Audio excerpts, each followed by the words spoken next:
Grizzlies fans know it's the team that gives you the edge. Big River Steel does too. And much like the Grizzlies have recruited legendary talent, we want you to be part of our team. Are you ready to be part of something legendary? Then visit www.bigriversteel.com. That's www.bigriversteel.com.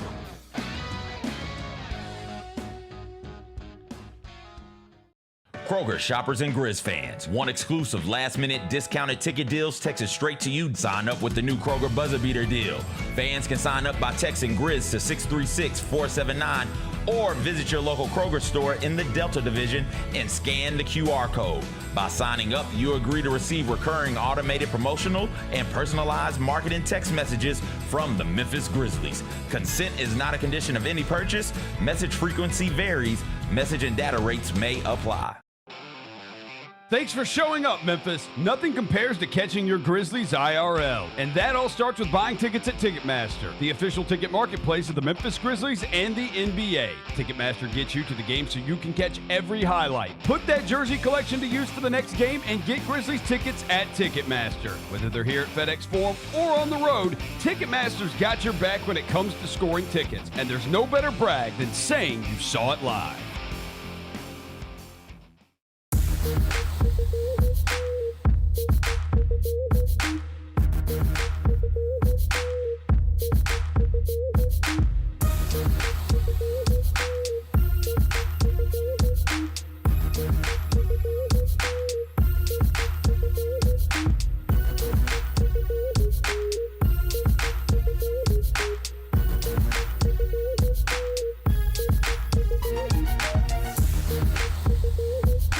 Sonic Radio. Welcome back to Sonic RNDIO. That spells radio with me, the CIO. This just in, the new Sonic $1.99 menu lets you build a crave-worthy meal for just $1.99 an item, whether that's a creamy shake, crispy tots, or a quarter-pound double cheeseburger. This just out. Ostriches. They're mean, not very cute, and in my opinion, way too big for a bird. Don't miss the Sonic Fun 99 menu. 5 items, always $1.99. Live free, eat Sonic. Tax not included. See menu for details.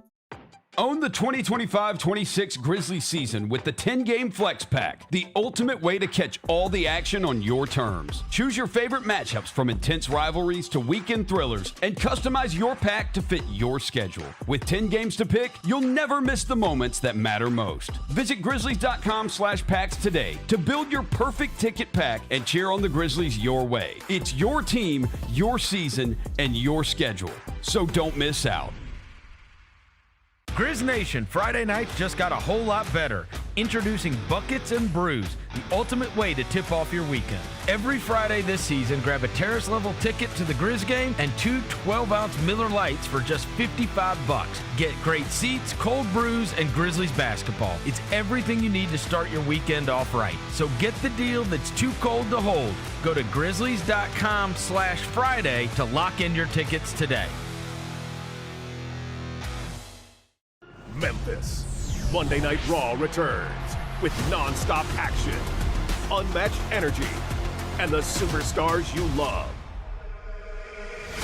We don't get mad, we get even.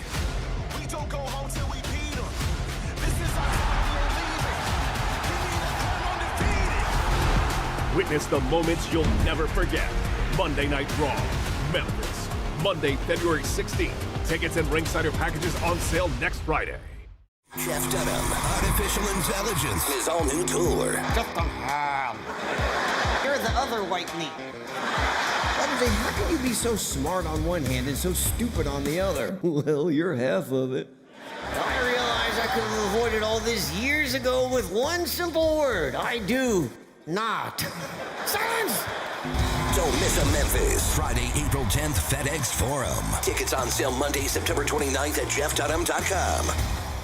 Thanks for showing up, Memphis. Nothing beats catching your Grizzlies IRL, and nobody knows that better than you. So next time you want to hit up a game, Ticketmaster's got your back with tickets to every upcoming matchup. Whether you're catching the Grizzlies at home or on the road, you'll find tickets at Ticketmaster, the official ticket marketplace of the Memphis Grizzlies and the NBA. Keep putting that jersey collection to use and get Grizzlies tickets today. There's no better brag than saying you saw it live. See you courtside again soon, Memphis. Live from downtown Memphis, this is the Chris Vernon Show on YouTube at Grind City Media and the official Grind City Media app. Now, here's your host, Chris Vernon.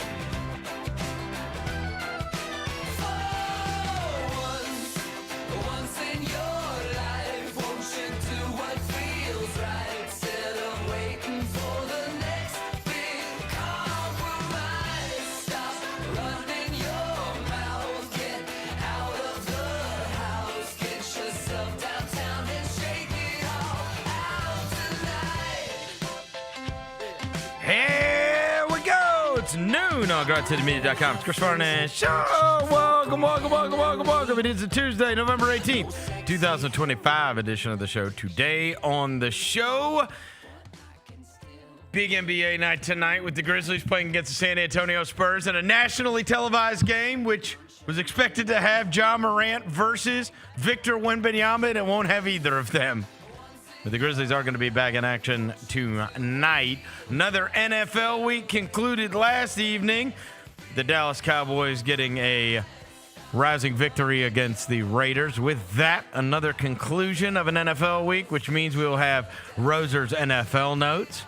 Lane Kiffin is all over the news and was on the Pat McAfee show this morning. We will get to that and the situation that is going on down in Oxford. Also take a look at the NFL playoff teams. We got NBA action that took place last night, some college coaching hires. It's a Tuesday. It's all right out. Smile. Let's do it. Turn it up.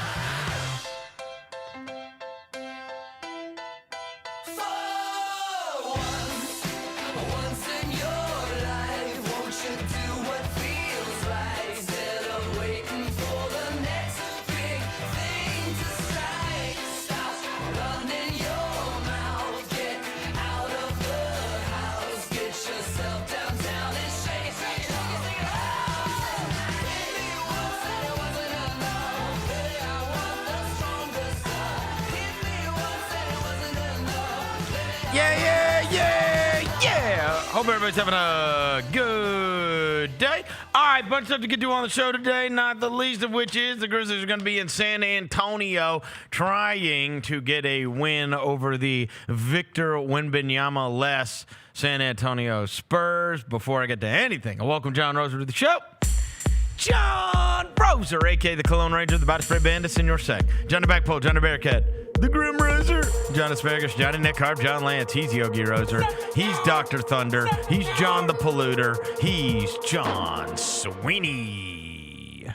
You can't be back at it if you always been at it.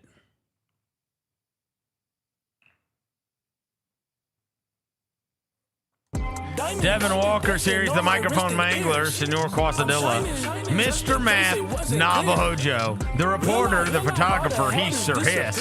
He's Walker 93. Shout out, man. Shout out to the bootleg goat himself, John Cena, man. We're repping him today. It was his last Raw last night. He went out with a semi-bang. The most fraudulent goat of all time. I watched, once you were texting us about it, I turned it on, the other TV. So we had one TV that was on the Monday Night Football game, and then we had another TV where there was a bunch of really good endings in the NBA last night, and I was going to have to do the mismatch this morning, so I had to keep up with all these NBA games that were going on last night. But then you started texting about the thing, and by the time I flipped over, they were like, not even the NYPD can stop them. Like, they had all these cops out there, and like it was just mayhem that was going on. It's a reminder how goofy wrestling is when they say the NYPD, and they get speared into the barricade. Yeah, the NYPD got speared into the barricade. That's an assault charge, Roman Reigns. That's an assault charge. They're like, not even the NYPD is attempting to apprehend. Yeah. And there's Cody Rhodes like jumping up and discombobulated, and Roman Reigns is flying around everywhere, and Brock Lesnar's out there. I mean, it was mayhem. It was mayhem. And then the damn thing just went off, and I was like, oh, I missed it. Yeah. You missed the face-off. I saw that part. You missed the face-off where like Brock was clearing out the ring, and then Roman Reigns music hit, and they went crazy for him. But yeah, it was cool, man. Shout out. And I did see Cam Scatterboo try to fight Dominic Mysterio. That did happen. That was cool. That was what a meathead. Yeah. I love him. Oh, future WWE champion. I love him. Yes. Oh, his future is. Has anybody ever been more made for the WWE than Cam Scatterboo? Yeah. He is. And the Giants just had to be beside themselves watching him, get into it with that. Like he's got like, aren't you injured, bro? And all he's doing is like streaming. Did you see the one the other night from the UFC event? Oh. There was a UFC event on Saturday, and there's a guy who's got the other guy like in his arm like this, and he's just hitting him like over and over again like this. And they pan over, and right next to the cage is Cam Scatterboo, and he's going, whoa! Oh, yeah. And no. I'm like, the Giants are like, oh, my God. bro, he's front row at UFC. Yeah. He's front row on Raw. He's doing these streams where he's talking about whether you dominate the taco or not. I saw that on the Manning cast. If you turn your head, you're getting the taco dominating you. I turned the Manning cast off by the time they had Guy Fieri on. You know I have a problem. Yeah, I know. I know. Are you anti-Guy Fieri? Yeah, he was a prick. You were to with him. me. Yeah, we're in you Charlotte. don't mess with him, do you? We're in In Charlotte. Charlotte. Yeah, you don't rock on with an him. elevator. Yeah, you don't rock with him, huh? He acted like I was I was just trying to be friendly. Yeah, he did. And he just acted like you're a peon. Stop talking to me. Yeah, he did. He And did I was kinda like, show you off. Whoa, now. He did like hot towards you, bro. It's like when he's got that. flavors. Peas out. Peas out. Remember that where he's got the bowl of peas? That was his thing? No, he just did it on one of the episodes. I used to He's been to 1 million restaurants in this city. So you're not rolling, though? I mean, it hurt my feelings. Yeah. So when he came on the screen, you're like, I got to turn it Yeah, down. I turned it off. He's I like me watched and my President. ex-girlfriend. I watched President Bush because I thought he would be pretty funny. Was because he? It was pretty funny He was, because okay. I sent you guys that picture of the paint, picture yeah. that Eli said he had painted of him and Peyton, and Peyton had the huge forehead. Yeah. With her. And George Bush. The reason he did that is because George Bush is a painter. Oh. He loves painting. Really? Yeah. Oh, He's who gotten knew? like super into painting in his old age. And he Okay. and he Who knew? paints pictures. And so then they showed it. He's like, hey, do you like my picture I painted? All right. And George Bush is like, that's embarrassing. It was good, though. Shout out George Bush. Yeah, Who it else was did they have fine. on the Manning cast last night? Huh? Yeah. Who was they having on the Manning cast last night? Guy Fieri. I turned it off. And Derek Carr. They had Derek Carr at the end. Derek I was Carr? watching it. Yeah, Derek Carr. Because he played for the Raiders. So He I don't played know for if the you. I don't know if you saw Lame duck. the Cowboys. The Cowboys won, and they won in a rousing fashion. So happy you beat the wounded, lame Raiders. So happy for you. Well, they are. Look, it's a dangerous team that had lost 3 in a row. Yeah. You never know. So happy for you and your win. Well, and I don't know, you weren't watching the game because you're a stick in the mud, but George Pickens and CeeDee Lamb Are awesome together. no, they weren't out on the field. To start the game, yeah. And I was like, what is going on? And they show them, and they're sitting on the bench.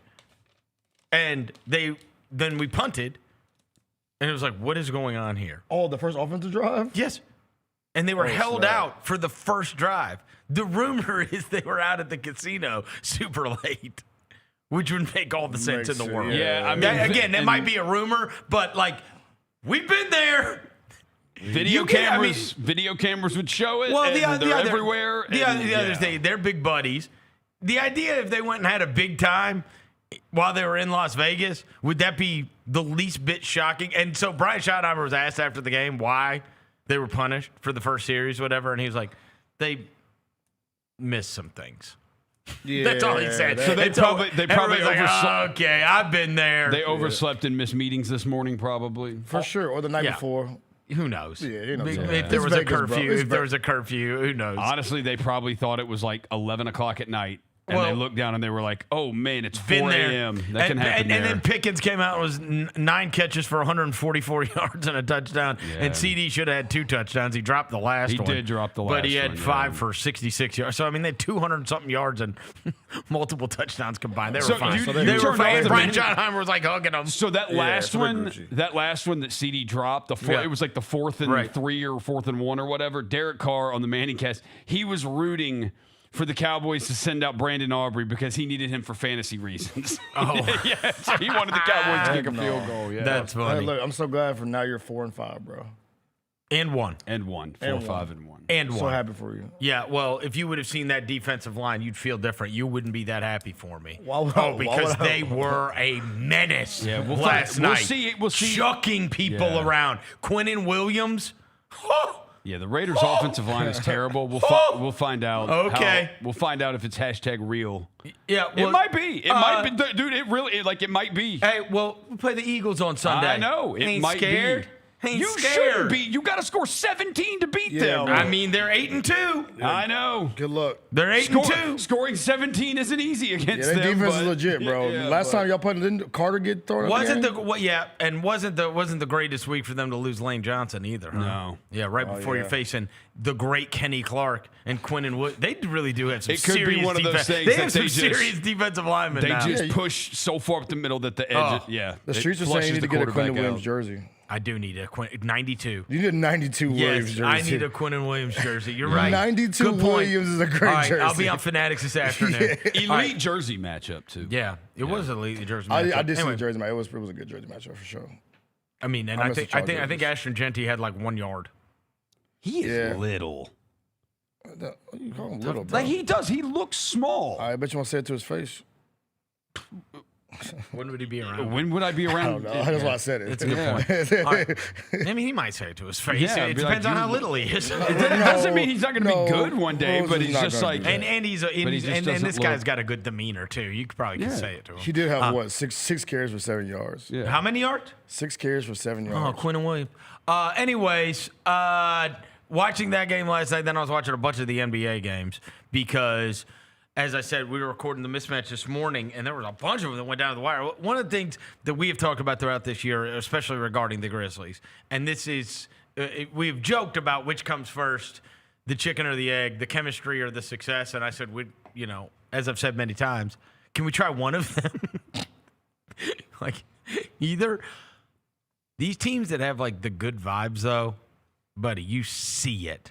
And it makes me upset. Like, that's the thing that I care about. And who knows, right? Ja's going to be out for a couple of weeks, whatever. I just want to see like a team that like looks together, that looks like they are playing as one, like all that kind of stuff. Because I'm watching these teams. Detroit. Buddy. Detroit. Go look at Detroit. Okay, so Detroit like won again, right? Yeah.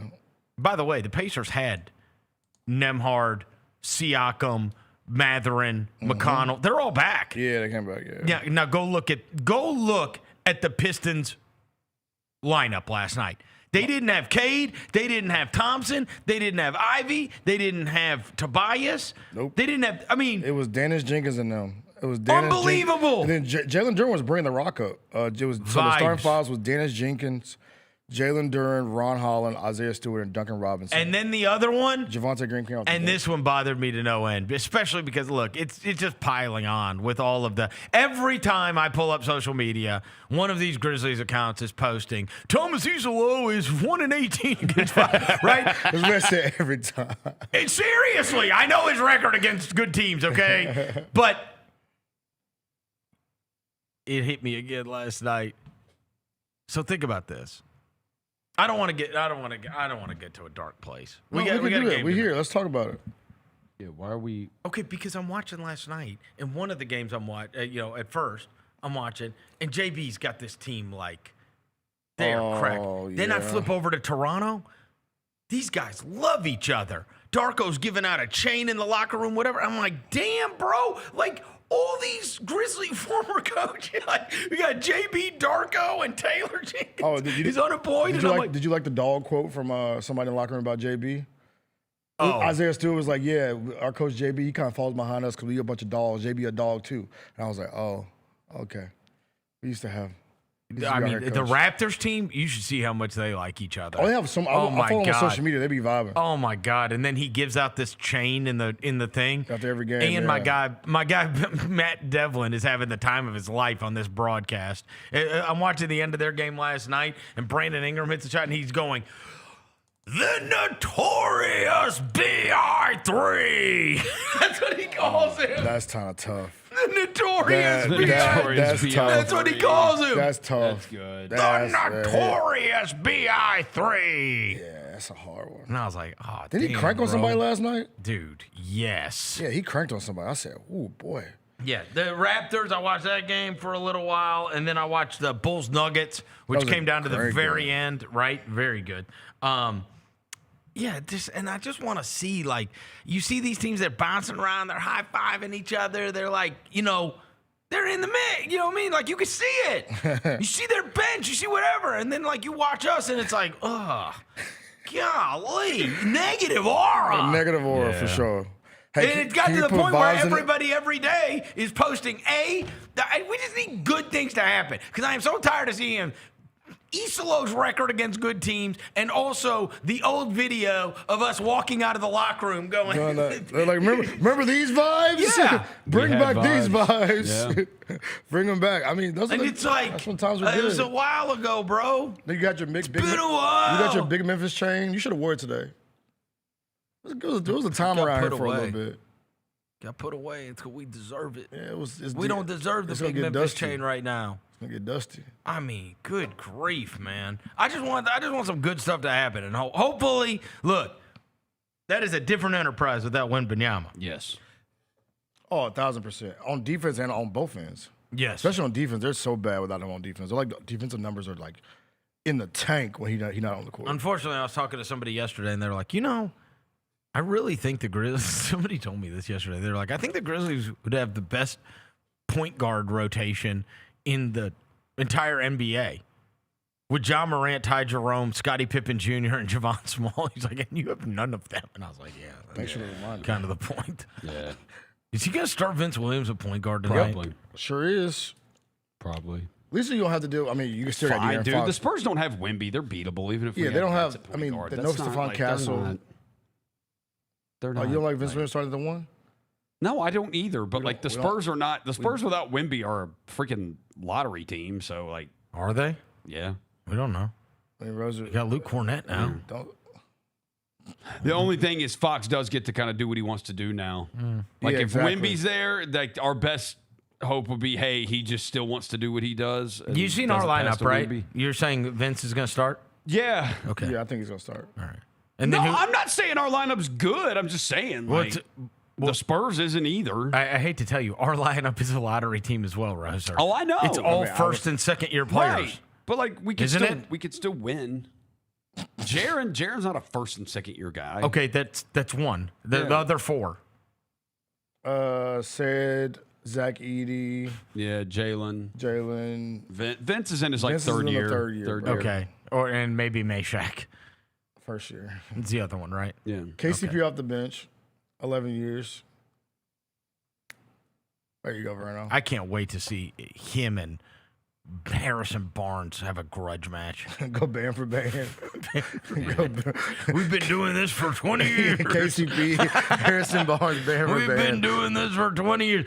On Peacock. I joked this morning with Jacoby. I was like, bro, there is going to be some non-sports fan NBC executive that is just furiously texting this people. What the hell? Yeah. Yeah, what am Can we find a Law and Order rerun? Is Mike Tirico calling this? Anything? Mike Tirico's like, I really went from Sunday night football to this. Like anything? Look, man. Grizzlies Spurs, baby. You do, but to lose Morant and Wembanyama for this game, didn't you say they flexed it in? Yeah, they did flex us in. No flex zone. They flexed us in, and then what was it? I don't remember. I mean, on the same night, we got Pistons Hawks, which is a better game. I think that was the game. Yeah, I think it may have been Pistons. So once Trae Young went out or something? Yeah, they might have flexed him out. Because there's also Warriors Magic, but I mean, it's another good game. Warriors Magic is good. Well, their late game is Suns Blazers, which seems good, except like LeBron's returning tonight, so I bet they would rather have Lakers Jazz. Yeah, I bet they're going to flex that. But do you see this? You see this graph about how, speaking of Wemby's out, Ja's out, Stephon Castle's out, he don't make this amount of money. They said there's 21 players making $30+ million missing games right now. So put that chart up. Last night I was watching the. Okay, well Embiid doesn't count, so let's take him off there. Yes, he does count. Oh, he always That's misses. his salary though. Like he's just gone. Okay, by the way, you know who's not included on there yet? Giannis. Yeah, he got hurt last night. Giannis got hurt last night. So that Cleveland Giannis team hurt his groin, bro. Huh? Hurt his groin. Yeah. Giannis, last night. And the Bucks still stayed in that game. That's insane, bro. 21 players, bro. That is wild. I saw Tom Habishaw put out an article, too, about guys, the amount of guys. More guys are missing games now than they did ever. And didn't what's the name try to fix this? The schedule? Yeah. Ball man, Adam Silver. So Embiid, Anthony Davis, Kawhi, Zion, Ja, Porzingis. Those 6, I think, are like always on this. A lot of them. Yeah, a lot of those guys you see on there a lot. A lot of them are on there quite a bit. But still, the amount But of guys. still, it is. It's a crazy. lot of guys. 21 guys. And making 30+ Giannis, million so- is crazy. That's a lot of guys. A lot of dudes, bro. And a lot of those are soft tissue. Yep.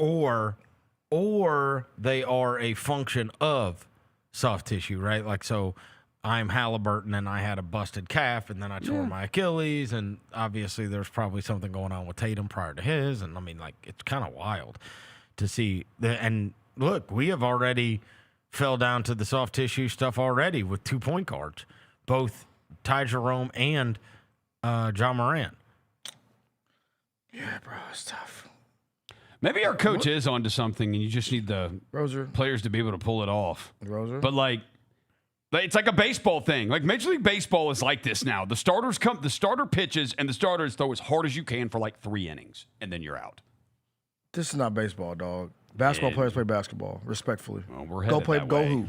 Give a damn about your 3-minute Spurs. It just has to be. It just has to be good too. Like the bench has to be good. Like I watched teams last night. Yeah, I mean that Bulls game, their bench outscored Denver's bench 66-9. So that's like you have to have Like the it- players but- to be able to do it. Yeah, but I mean, it's all dogs. It's Io and Javon Carter and Patrick Williams. Like these guys are all flying around playing hard. Yeah. You know, Jalen Smith, he's playing hard for The them. dude with like the goggles? Yeah. The jaw Yes. crucified? Yes. Yeah. He plays hard. He looked like He does. he an AirPod guy for sure. Well, he would have started for us. Jalen Smith? Yes. Jalen Smith is better than Landale. Okay, dude. I'm not giving you that one, Yes, bro. he- I cannot give you that one, Okay, bro. trust me. I mean, I've You seen, don't know I've ball. seen You don't know ball. If I've you think seen Jalen Smith play basketball. No, you saw bro. him get junked on by John, No, so now you are he forever. played for like 18 teams, no, bro. I'm telling you. I have not I'm seen- telling you who's better. You would take him in 2 seconds. Okay, so I Trust don't- me. The other guy got cut, by the way. Who? Landale got cut. So did Jalen Smith. No, he did not get cut. He been bouncing around. He been in the league for what? 1, 2, 6 years, played for 4 teams. I'm aware. Look.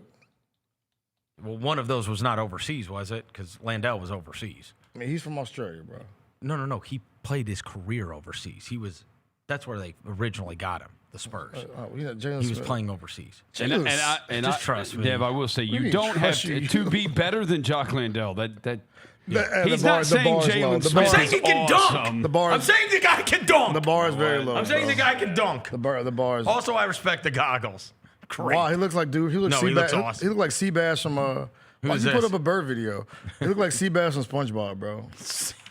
I don't care. I don't care who he looks like. He's pretty damn good for a backup center. I wouldn't want him starting either. But they had and then the second best bench somehow in the NBA is the Raptors. Figure that out. They have so And much. that's Jamal Shed and here's Jalen Smith's numbers. Jalen Smith's numbers. Yeah. His race is pulled up Jalen Smith's Yeah, bro, stats. that is way, dude. Wait, That is hang on, better I than take Jock that back. Landale. He is way better than Jock Landale. I mean, Under 20 minutes. shooting 38% as a big is crazy. But And he hits I feel three. you. And he hits He's three. not shooting 38% as a Look, I what? see that he has 2 games where he shot 30. He also I feel you though. The game where he shot one of the games where he shot 38%, he also shot 60% from 3. Jalen Smith. Who would have thought? Hooper. Me? No. Must be I a would've hooper. known. I mean, you You do a I national. watched him. You do a national NBA podcast. Yeah. You have to look I have to up watch. all of this I have stuff. to watch these godforsaken teams sometimes. Yeah, right. Right. I don't know, man. The Bulls got better vibes than we do. Oh, Like trust. they're yeah. Everybody does. Everybody I watch does. all of these games. The Pelicans don't. We look like no, robots. the Pelicans, the Kings. Yeah. Yeah, that's a miserable. We teams. look like The robots. Nets. Yeah, we look like we have like a computer virus. We are. We do have a computer virus. We're freaking machines with a virus. Pacers got low vibes. But they're fun to watch because I love watching them hard hoop. Yeah, but they just got their guys back. Yeah, well, they got a tough road ahead because they still have one win. Yeah. Just a season from hell. Go to the friggin' NBA Finals and then you look up and you're 1-9 or 1-10 or whatever the hell they are so far this year. They're going to end up with a lottery pick and getting Darren Peterson or something. Yeah. The big story yesterday was this Lane Kiffin thing going around. Okay, and I was surprised. Like Gary, seemed to be 100% on the side of Lane Kiffin in this. Like that, if they gave him an ultimatum, okay, well, you better be able to deal with this. And Lane Kiffin was on Pat McAfee and said they didn't give him an ultimatum. But most people think that there is a sentiment like Ole Miss has said, hey, man, we need to know something before the Egg Bowl, right? Like if you're going to go, you're going to go. And to me, the ultimatum, or whatever you want to call it, an understanding. He says there was no ultimatum. He also said he was doing yoga with their AD this morning at 6 a.m. But McAfee didn't press him on any of the stuff. Bro, forget all that. Stories were out there yesterday about his family visiting Baton Rouge and his family visiting Florida. And it's that's out there on On3. All these people that are reporting that. I don't, that's fine. If you think that, that's going to push him away, that's not, to me, you either want to be at Ole Miss or you don't, bro, right? And I don't think it's unreasonable at all even if they did say, hey, man, let us know something by Sunday. I would be sitting there, if that's my thing, again, if you want to be here, we're willing to work out the contract. We want you here. Yeah. And, we'll give you the contract that you want to have, right? But what we can't do is have all these stories out there in the middle of a 10-1 season about you possibly going to Florida, you possibly going to LSU. His AD even had said, I've been talking to him about a contract for a long time. I was hoping it was like the Kirk Cignetti thing, which is, I want to be at Indiana. All right. We want you to be at Indiana. Let's work this thing out. Let's do the and let's just go, right? Mm-hmm. And Lane Kiffin may very well want to go to LSU or Florida or whatever. But here's the deal. If I'm Ole Miss, to me, it's not unreasonable at all to say, hey, man, we need an answer by the end of this week. Because what we can't do is drag everybody through. And more importantly, you may be fine at your next school, which, by the way, would be our competition. But James Franklin just got hired yesterday, and there's 50 job openings. We're not going to sit around if you're leaving. To me, I don't think it's unreasonable to say, hey, man, decide what you want to do. Again, we're giving you the time, but if you're going to go to LSU or you're going to go to Florida, we're giving you what you want, right? We're giving you what you want. In fact, we've been talking to you for months. We've been trying to sign you up. Yeah. That's true. So don't leave that out when we're doing the whole, Ole Miss is stupid for giving him an ultimatum. Don't leave that out. They've been trying to sign the guy for months. And if you think but in the end, the worst thing that can happen is you get screwed and you're just left holding the, you know what I mean? Right. And then what? I would have hired James Franklin, wouldn't you? I think that was a great hire by Virginia Tech. That's perfect. Perfect fit. Right? Fit like a glove for sure, yeah. But I'm saying if I'm Ole Miss, he'd have been at the top of my list. Oh, yeah. An unemployed James Franklin? Yeah. To replace Lane Kiffin in a heartbeat. But that's the way this stuff moves. And Florida's open, and LSU's open, and Penn State is open, and Arkansas is open. And, you want to be in line behind Arkansas by the time this thing's done? Right. You want to be behind whoever, name the school. Whoever, the next team that gets furious with their coach. Let Kalen DeBoer lose to freaking Auburn. See how happy they are. Well, you know what I mean? They said they announced at the time of the game, and it's looking like 7 o'clock in Auburn. Right. And Jordan Hare is looking kind of... Look, what I'm saying is, I don't know where you are in the pecking order if you're Ole Miss. If we're just saying, again, every situation is relative. So what he's got cracking at Ole Miss and how happy he is, and it's a different deal. than if somebody else comes into like we already know what he is capable of doing at Ole Miss. It is very, John Calipari Memphis-esque. It's like, bro, you can go to the Final Four. Like he's gonna get to play. Like, so you've proven you can win big here. You can.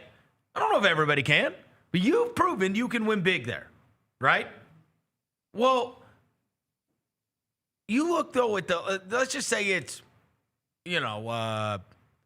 whatever, Bob Smith, just random coach, and you've got Florida, LSU, Penn State, Auburn. You're probably like Arkansas. I mean, you're in the Auburn, Arkansas category, bro. Yeah, you are. That's where you are. You're not in the Florida, LSU, Penn State category. You're not. Right? So what choice am I getting if you bail on me? Right? If you wait too. Yeah, if I wait. Yeah. Like, that's a future of my program. I don't slight them at all for saying, hey, man, like, if you are going to leave, like, that's fine. Like, okay. Like, we want you to stay. But if you are going to leave, what we can't get happen is, like, everybody friggin' gets hired elsewhere. And then what? Then we're just having to go find a coach somewhere? That sucks. Yeah. Matt Luckett. Right? And if all these jobs weren't open, it would be different. It would. Yeah. But, I mean, I don't know where you fall on the list. Yeah. Like what that job is for him right now and what he has accomplished is different than what that job, like, is. Yeah. To Bob Smith. Like, if you were, I mean, Auburn has got more history. Auburn has more history. Sure. They do. Arkansas, low-key, yeah. No, and then, but you're like in that range. Like, you're certainly behind Florida and LSU in terms of like opportunity to win. But if you look at like the, and you don't know if Florida State will come open. You don't know what, like, you don't know Clemson. Like, you don't know with all these schools. You could look up, and in 2 weeks, there's friggin' 25 jobs open. Yeah. Right? On Lane Kiffin, so I was like, bro, if you want to be here, just say you want to be here, bro. That's all it takes. Like, no, we will sign you to this deal. But save me you're making it a story because of the ultimatum. He made it a story because they're visiting the other schools. Exactly, bro. Right? Exactly. That's what I'm saying. Like, if you. So Kirk Cignetti was not visiting Penn State. He signed a deal. So did what's his name? Which one? My guy at Nebraska. Yeah. Signed a deal. Matt Rule. Which is wow. They suck. But he signed his deal. Yeah, sign the deal. If you want to be here, sign the deal. Like, there's why we mealy mouthing around it. I just don't think that that's unreasonable. Yeah. Like, because you are holding the program hostage. You are. For sure. Guess it depends on what side you are. But, I mean, like, you are holding the program hostage. And you may say, well, then you've just got to put up with that. Yeah. I mean, Gary was coming from the perspective of, like, Lane Kiffin, like, who do you think you are? Fine, then I'll just leave. Like, he's either leaving or he's not. Yeah, right. Come on. He's either leaving or he's not. But, I mean, I don't think it's unreasonable to say, hey, man, like, it's not like they said tomorrow at noon, have an answer. And it's not like they're offering him some kind of, like, piddly salary. Whatever they're doing is going to be, whatever they're going to offer him is going to be in line with what the other schools have. Yes. It's just going to be a choice of, would you rather go run LSU, and you rather run Florida, or would you rather just stay where you are? Because it could be a thing like John Calipari always says, he's like, look, it was not money to go to Kentucky. It's easier there. There's the prestigious factor to it. Like, I'm the head basketball coach at Kentucky. That carries a weight that the head coach at Memphis can't, you want, and Florida has that, LSU has that. It's easier there. It is easier. It's easier. It's easier. I mean, LSU for sure. What are you talking about? Florida, you walk outside your house, you can find 20 recruits. Yeah. Not for real. I mean, how much money you getting put into your NIL now? Like, that's what matters. Ole Miss is putting money on, and you could tell they got players. They put money on into their roster. The freaking running back is so damn good. Yeah. Kejuan Lacy. You got Trinidad Tobago out there. No, they got big time players. They do. So it's like why not? And again, he's done a great job. But I'm saying, So what if he left and Ole Miss goes to, okay, we're going to go get the next guy, and here's what. We're going to pay you this, and we're giving all that extra money. We're going to give there you go. Take that for players. I mean, I think that what you have seen throughout college athletics is that there's a lot of teams. It's a double-edged sword, right? You think Auburn didn't spend money on players? Come on. Oh, yeah. Oh, their defense is awesome. Definitely spend money. It's the SEC. But I'm saying, the more you spend on those players, you don't think Florida State, he spent a fortune on that team. And it's like, that's what gets you fired, though, because now these guys all have a stake in it. There's so many more people that are paid. Like, you know what I mean? It used to be the 5 shady guys that were just making sure that, everything was taken care of. Your running back's mom had a Porsche. It used to be there's like, you know what I mean? It used to be there's like we invested in your dad's phony business or whatever. Like, I mean, I have been to dinner the with Tobias Harris T-shirt business or whatever. But I have been to dinner with shady boosters before back in the day, like during SEC media days. I've met them. I mean, and these guys, like, they made sure that those, like, I mean, that Alabama-Auburn thing was warfare, brother. Warfare. But, I mean, you knew, like, there were, like, 4 of them. Yeah. Like, the big ones, right? That, like, the coach would go to. It used to. If he needed to make sure. And, again, the coach didn't know. He just knew Bob was taking care of it. You know what I mean? Head coaches, they used to, Gary's always said that. He's like, head coaches, it used to be, like, there's, like, 3 guys. 2 to 3 guys, like you had to have on your shady, side, bro. You had to have those guys. But now everybody, now that it's on the up and up, everybody's got a piece in it, and everybody's got a say in it. If you got a local business, you might have an investment in the Ole Miss player. Yes, you know what I'm saying. Yes. Do you think someone brought a good point up? Do you think that Lane is doing? Because Lane, he pays attention to the internet. Sure, obviously. Do you think he's playing this up so when they do make the playoff and he signs a deal, he's more of like a figure in the Ole Miss lore? No, like you know what I'm saying? Like no, I think I have always thought he is one of those that not really sure. He's always Bro, he left Tennessee after 1 year. Like if something better comes like up, that is super impulsive. Yeah, You got the Tennessee job, and then you just walked out on it. Like you built that thing up. Yeah, you had all your buddies there, Orgeron was there, like they were all there, and you just bolted. He is and went to USC. And so that is the other thing. He's already done the grass is greener thing. That's what I'm saying. He has. You can't really, can you? By the way, also went to the NFL after that, right? So didn't he? I think he did. No, he came from the NFL to Tennessee. Oh, that's right. That's the Raiders. And then he spent 1 year at Tennessee and then went back to USC where he was under Pete Carroll. Right.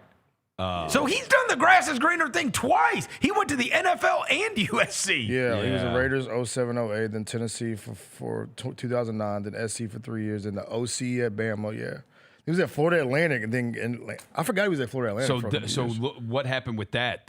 So he was Bama's OC.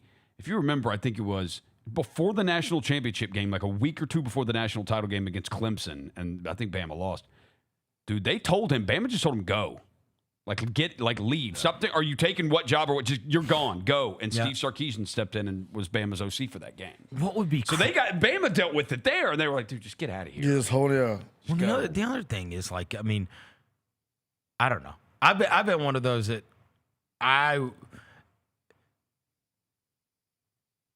unless the money was like vastly different. I mean. Bro, anything other than a national championship, and you're going to be a failure at LSU. That's what I'm saying, bro. Florida you are in the perfect, you're in a perfect little pocket. Like, I mean, they are gonna be so lit about going to these playoffs. I mean, I'm around these Ole Miss fans all the time in Memphis. They're everywhere. Florida and LSU expect to be in the playoff every year. They expect love to this be there every year. Bro, I mean, to me, I don't know, man. We've talked so much about also a fan base that would put up with him losing. Exactly. You know what I mean? Because he's had like they have a down year. Like he jokes.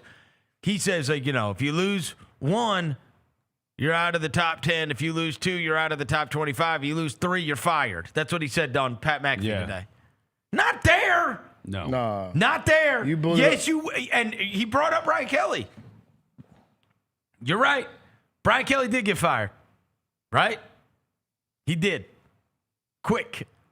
And it's like his 4th year. If you lost 3 games, they'd be fine with that. I get they're not the end of the world at Ole Miss. Yeah, you're 31-6. They want to go down there, go to the Grove, hopefully have a really good team. You know what I mean? Like they're going to want to be able to compete for the playoff, but it's not like anything else is a disappointment. Yeah.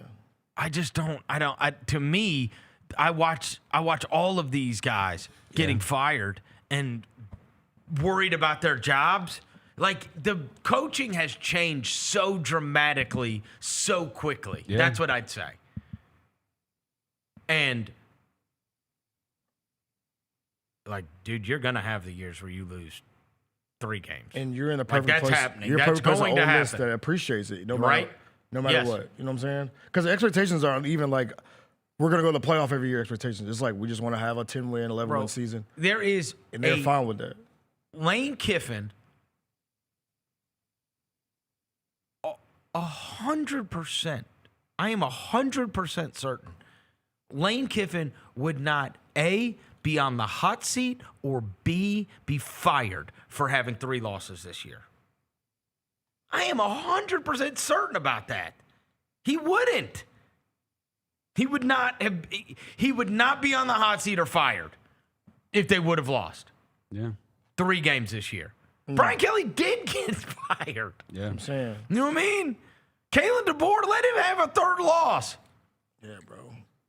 Let him have a 3rd loss. See, it's just, to me, I don't know, man. Yeah. Man, here's the other thing. How many times have I come on here and I've said, look, dude, this is going. I said this a couple weeks ago when we were talking about it. I said, I refuse to accept that Brian Kelly and James Franklin and Hugh Freeze and all these guys that we've talked about for so long are just all of a sudden not good football coaches.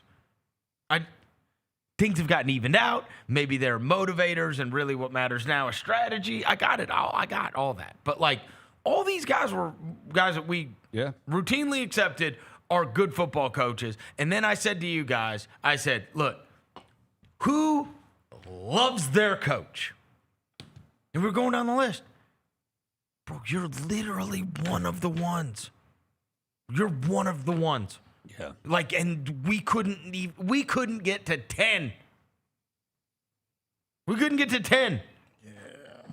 Ohio State, like, bro, last year after that Michigan game, they ended up winning the national championship, and they were still pissed. Yep. Right? They don't love Ryan Day. He's one slip up away. They do not love Ryan Day. Yeah, let them lose to Michigan again. Oh, they on his neck. And then lose in the playoffs. Signetti, and that narrative will change. Yeah, he got enough. What's that dude at Vanderbilt? He good. Elko, still, I mean, it's still 2 years, right, at A&M, right? Look. Right now, though, he's Kirby Smart, right? Love. The Vandy coach is good. Key. Huh? Clark Lee. Clark Lee, he's good. And Brent Key. Yeah, he's good. At Georgia Tech. Yeah, he's good. Lanning. That stuff can flip on Signetti, too. No, but Lanning they love. Yeah, they love right? Lanning. Probably the guy McGuire at Texas Tech. We don't even know him. Joey McGuire. Right. Yeah, I mean, they love the guy funding all You think they love Venables? No. They don't love Venables. Marcus Freeman. I think they He's pretty high on the Q rating. I think Notre Dame likes him. He's pretty high. I think Boy, have you seen all that stuff about the catastrophe that's about to take place? What, about his hairline? No. What? Stop. With them. That they're going to be 10-2 and Miami's going to be 10-2 Oh, they're going to get and Miami has the win. And Miami beat them straight up. Ooh. But Notre Dame's projected to be in. It's tough. It's tough. I mean, I get it, but I'd rather. This is where I just side on the fact that Miami has Carson Beck, so you're not in. Yeah, I'm with you, Rosie. Ice Age does not deserve to play the college football playoff. Bama, they don't love Kalen DeBoer. Hell no. No, they're one win away from y'all scoffed at it, bro. If they lose to Auburn, do not be shocked if Kalen DeBoer tries to get out of there himself and just leaves it. Says, I don't want to deal with this crap. You think they love Lincoln Riley? Again, grass is greener guy. Did you see that? Do you think they love Sarkisian today? Did you see the Lincoln Riley thing? No. Hell no. Did you see that Lincoln Riley thing? That Josh Pate was on with the Bussing with the Boys, and he said, I'm just going to leave this out there. Coaching thing nobody's talking about. Watch Lincoln Riley at USC. I was like, what? And didn't say anything else. And I was like, wait, is he going to leave there? Is he getting out of there? I mean, I can go down this list. Sarkisian, they ain't happy with him. The guy, Sharon at Michigan, Sharon Moore now. Heupel, they hate him once a week. Sharon Moore's going to have one more year at Michigan. And if he underachieves next year, they'll get rid of him. You talk to Tennessee fans once a week, they want to. Yeah. They don't love Heupel. They do not love Heupel. They want to throw him out of a window once a week. I mean, I just went down the top 25, bro. You're beloved. And even if you go 8-3, even if you have a down season, you're still beloved. That's the thing. A lot of these dudes, they ain't got the gravitas, the built up to have an 8-3 season. You can have one and still be beloved at Ole Miss because of what you built, what you brought them. So why even do this? Just because he thinks it's easier. Like, I mean, it does make the job easier, right? If you're at LSU, I mean, come on. You've seen everybody else has done it. His Saban, who he's worked for, had it. He watched. He knows what a bozo Orgeron is. He's like, he won a freaking national championship. If he can do it, I can. Yeah. Yeah. Like the idea. I love my time at LSU. No, the idea. He's trying to get back in the coaching. No. But the idea of, and I guess this would be the question: do I think I could win a national championship at Ole Miss? That if you told me that's what you care about. That's what you care about. Yeah. And I just don't think I am beloved. I could lose and it'd be okay, but I don't think I can win at the highest level. It's crazy. Man, that would sting. It would hurt. God, that would hurt if he said that. But it would be reasonable. I feel like wouldn't that be a reasonable thing to say? No, I don't think it would be. Come on. Because I feel like everything's leveled out now, bro. Come on. Yeah, I feel like that would be a cop out. That would be a cop out answer. I think Ole Miss could. They could win a national. Bro, Ole Miss it all depends on what you're willing to pay for. I think Ole Miss could win a national championship. Come on, guys. Bro, if Texas Tech can pay $1 million for a softball pitcher, there we go. Ole Miss can pay whatever they want in football to win too. I think using that cop out is a very pre-NIL thing to say. Okay. I feel like it's even now, bro. I feel like Texas but it's not even. It's more even than it was Texas 5 Tech years is ago. spending No, what it's Texas not. and This A&M is are. why he said. Go back and find what he said in his post-game press conference during for the LSU game. What about? We'll find it. Let's see. He was like, they've got like $1 million defensive backfield. But, okay, They're good though. He's making the point though. These things are not even. I mean, he's like, my guys make $5, they make $1 million. Mm-hmm. I feel like the talent spread around now than they used to. There's levels to this. There's levels to the talent, but there's levels to this. Those teams and also the amount of money they're spending. But what LSU doesn't have, what those top teams don't have that they used to, is the depth. That's what I'm saying. They still have the high-priced player, but they don't have the depth. There's no dominant SEC program no more. Like it used to be like, all right, Alabama. Georgia's pretty damn dominant. They still win the double-digit games every year. It used to be like, all right, Alabama, Georgia, everybody else just figure it out. Now it's like you got the A&Ms coming through there. You got Vanderbilt coming through there. Like I feel like the playing field's leveled out more. Well, Ole Miss can be a team that can win a national championship. Okay, but Devin, we're talking about where is it easiest to, right? Like who has the better advantages in winning? Okay, then why can't? Then where would you draw the line on schools? Yes. Why can't Arkansas? Why should they get better players? No, why can't they win? But I'm saying, where would you say you can't win a national championship? In the SEC? Yeah. Actually, I feel like any team in the SEC can literally win a national championship, bro. No, you don't. There's history to this. Arkansas can get good players and they can flip this in 2 years. You can say it's an NIL thing now, but then we look up at the end, it's the same damn teams. Come on. When did the NIL... it's the same teams. It's not like we had random teams in there. Okay, we don't have random teams. It's the same program. When did the NIL really start? When did it really... 2 years ago. 2 years ago. So 2023? Yeah. Okay. Yeah. SEC title game was Alabama, Georgia, and then last year it was Georgia, Texas. So Mississippi State, they said Mississippi State probably... Yeah, Mississippi State probably can't win. Well, yeah, Mississippi State, you got no chance. And by the way, speaking of LSU thing, there's people I know that work at the LSU, they said they ain't got no money. So that's what I'm saying. Like it's weird. I mean, they are dude. They were talking about having taxpayers pay for Brian Kelly's buyout. They ain't got no money either. The governor's like, we're gonna get a good football coach. Yeah, we're gonna have a good coach. Lane Kiffin said LSU's 3 starting defensive backs, Mansour Delaney, Tamarcus Cooley, and AJ Halsey, were probably the 3 most expensive portal backs on the market, and they got them all. They did a great job with that. They must have spent all that money on them. I mean, That's also, what is that him trolling or is that him being that's what I'm saying. Is he being some of serious? both. Some of both, but I'm saying like, I mean, congrats, you got your coach fired. Yeah, good job, idiots. Good job, LSU. You know very well. Like this is not like the NIL came around, but it's not like we have all new teams that are involved in the this. talent evaluation stuff. Like it's crazy because the Quinnen Lacey, if you said like, dude, he was in Missouri last year and like never played, and you see now he comes to Ole Miss. But it's crazy because Missouri has awesome running backs too. Like, I don't know the backstory on that, but I mean that could have very well been just we recruited him out of high school and loved him, and then he went there and did nothing. I mean, to your older teams, we got Indiana in here now. Okay, can I just explain? We got Texas Tech in here now. Like I'm saying, like they're spending money to get good players. They had a chance at winning the national title last year. Who talking about? Ole Miss. Yeah. And what were they missing? Yeah, they didn't keep judges. A running back. They did, yeah. They were missing a running why back. were they missing a running back? Because Ohio State took them. Right. Took both. Yeah. There's levels to this. There's levels, but I do think Big bang take little bang. And will they be able to keep Lacey? They had. Or is another school going to if come I'm grab Lane him? Kiffin, I'm going. I could have won the national title here. But we couldn't even keep my running back went to friggin' Ohio State, and guess who won the title? Ohio State. And and so here would be your point. What is there? There is a team in the SEC. What team do you think of in the SEC that loves to run the ball? Like that's what they love to do. Like if this coach could run the ball 45 times a game, he would run the ball 45 times a game. Georgia for sure. What if Kirby goes, "Hey, Quinnen Lacey, here's $2 million." Right.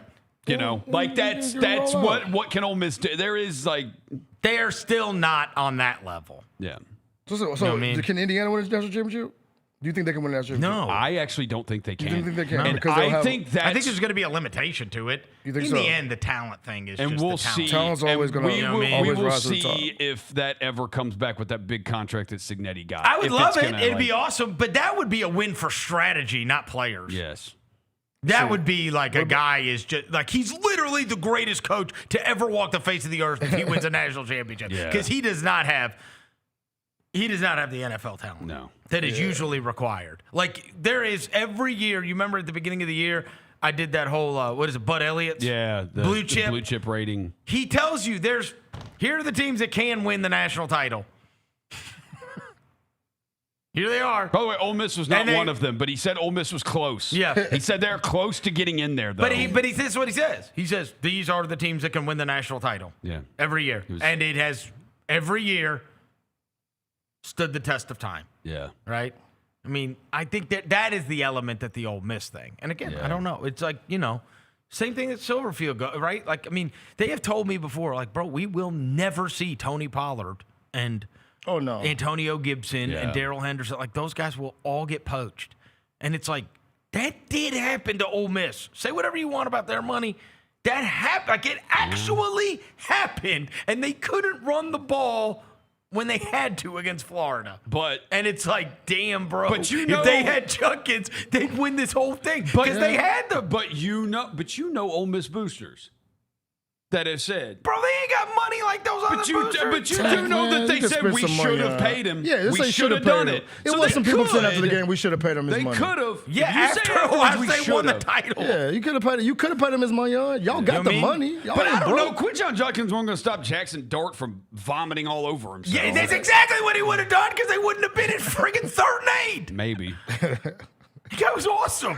Judkins is awesome. He is awesome. He is cold. He is awesome. And they had 2 of them. It's embarrassing. They had Henderson and him. Trayvon Henderson had 3 touchdowns last week for the Patriots. He did have 3 touchdowns for the Patriots. That's how embarrassing it is. Yeah. And then they had Ibuka and they had they are loaded, bro. Ohio State's another level, bro, for sure. And it's like if you're going to play against them, you probably need to be at LSU if you want to win the title. Or at Florida. But because you think LSU has the money. I just think the amount of talent. I think the talent, right, that goes to those schools. Damn, it's harder to get players at Ole Miss than it is those places. You think so? Yeah, I mean, just look at LSU was ass this year. I got it, but look at the NFL. I mean, yeah, that's And the most talent they've ever had at Ole Miss, they cheated their ass off to get Shout out to Kim Dichie and them. Yeah. LeBron was tweeting about them on signing day. He's right. like, Shout out Kim what Dichie and them. LeBron's Kim even Dichie, perking up my like, wait, brother, what's going on Mega there? Laramie Tunsil. Mega I Corn, think Laramie Tunsil and them. Yeah. They're the number one recruiting class in the country. What a squad. I got it. What a squad. They're the number one team in the country. Hey, they were But I'm lit. just saying, it's hard. It's harder. It's harder. Yeah, that's, like I said, I know some people that the LSU thing is they've had talent. I know we had the history of LSU, but like now like I said, somebody told me they don't have really the money they used to have. Okay, but look down there, and then you get money to get players. But you think LSU should be better than Ole Miss, right? We agree. Historically, no, yes. we agree. Yeah. Like if you're an LSU fan, you rightfully believe your program should be better than Ole Miss. 1,000%. Right? Yes. Okay. 1,000%. So at what point does that end for these teams? Like here, I'll go through them, right? If you think it is reasonable to think my school should be better than Ole Miss, right? Texas A&M, yes. Yes. Okay. Texas A&M expects that. Georgia, Yes. yes. Alabama, Yes. yes. Texas, Yes. yes. Oklahoma, Yes. Yes. Tennessee. Yes, they do. Yes. They expect Tennessee Expects to be better than Ole Miss. because Heupel's losing 3 games and they're on his ass. LSU, Yes. yes. For sure. Florida, Yes. Auburn. Auburn expects it. Yes. They think Yes. they should be better They than Ole think Miss. they should be. They think they should. Should I mean, be? they No. took Ole Miss's coach once upon a time. Yeah, but- like, Okay, I'd say that's the list because I'm leaving out South Carolina, Arkansas, Mississippi State, Kentucky, Missouri, Vandy. yeah, So that's 9. It's 9. yeah. So you're 10th? Amongst, again, right. and they all may be delusional. They all may be wrong. Yeah, we know that. That's But I mean, you got 9 that think they should be better than Ole Miss. And where's Ole Miss at? They're number 7 in the country, 3rd in the When they're SEC. 3rd in the SEC right now, yeah. And you got a chance to play for the freaking And I think title. in Kiffin, there could be part of it. Like, he absolutely believes he's like, let me get $1 million defensive backfield. Let me have that kind of budget for a defensive backfield, for a defensive line, for linebackers. Let me have that budget. Yeah. You see what I can do with offense. You can give me not the most amazing talent on offense, and I will work with that, and I will make that work.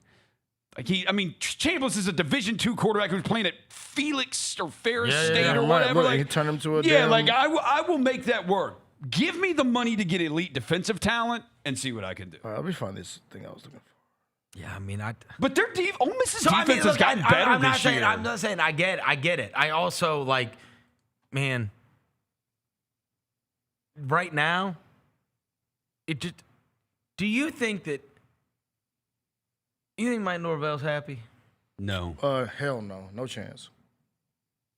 I mean, there are. Wasn't Ole Miss interested in him once in a while? There's so many of these too. Could It's like Norvell- over and over again too. Well, that's going to be the thing. Like, so what if there could be other openings from the standpoint? What if they don't get fired, but they just decide, yo, I'm 1 year away, and I just want to go get a new contract somewhere. Can I go get a new 5-year contract somewhere else?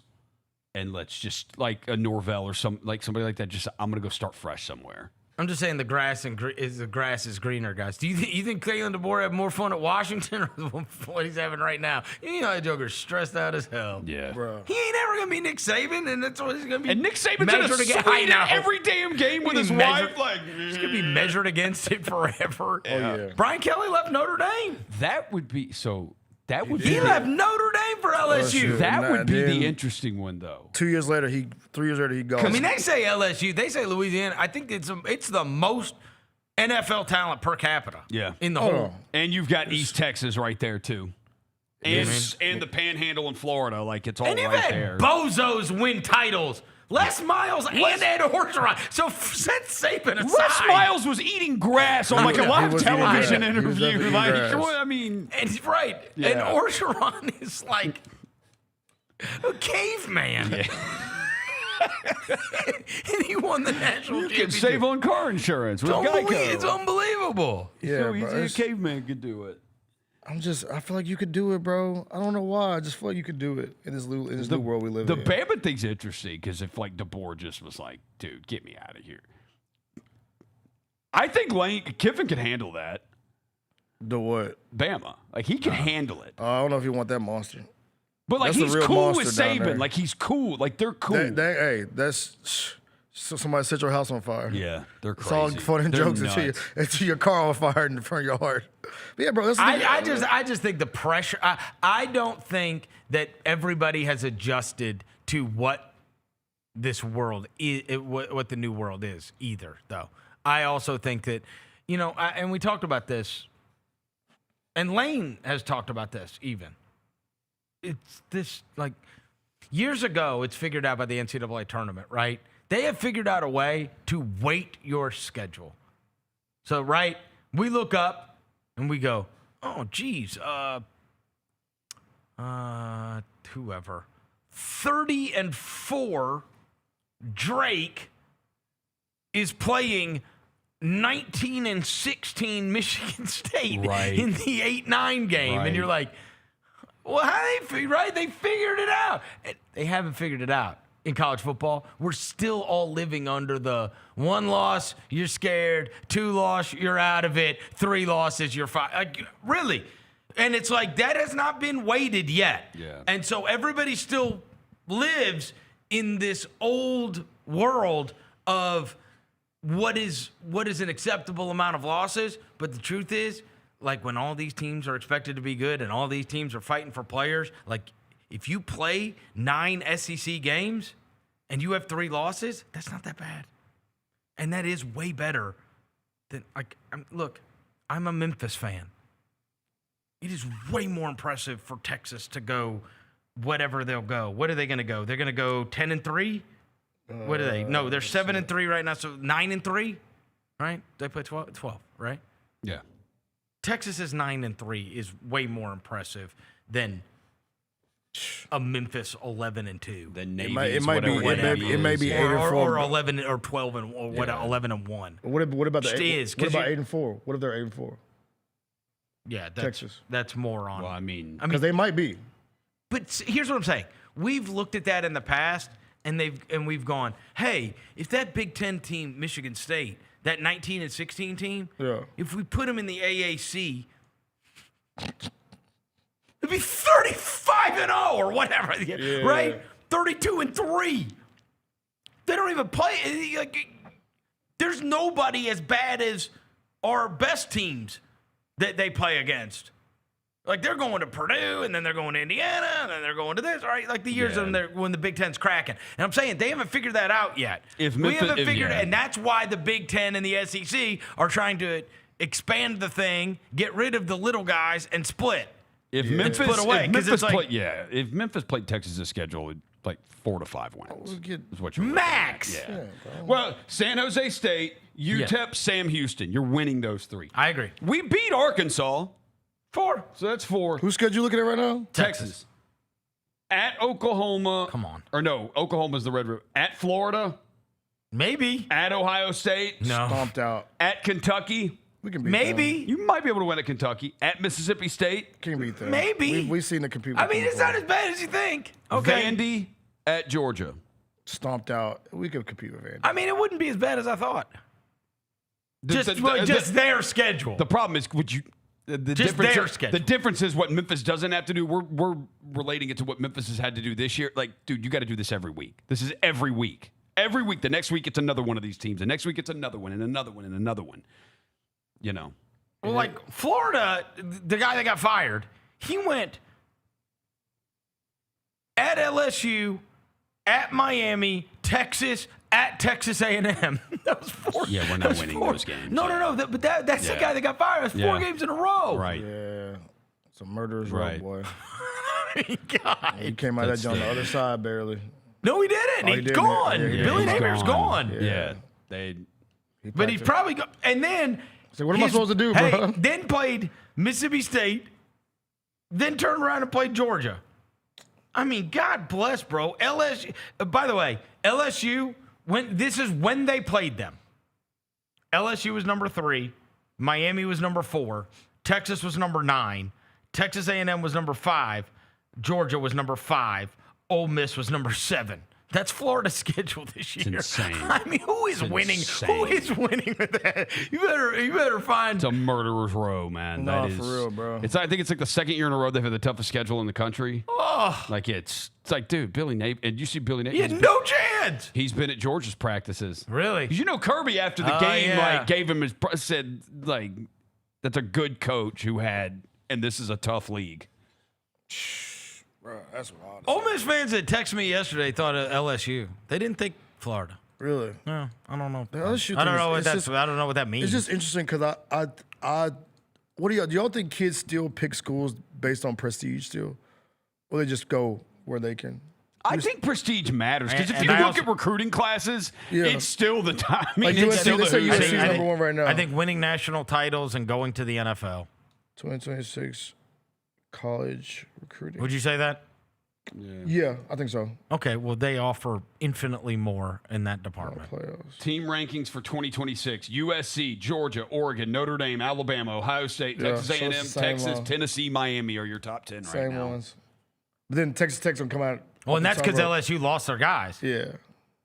Alabama's got 5 stars committed for 2026. But like Texas, like I said, the teams like A&M, Texas Tech, they're coming in and just spending money.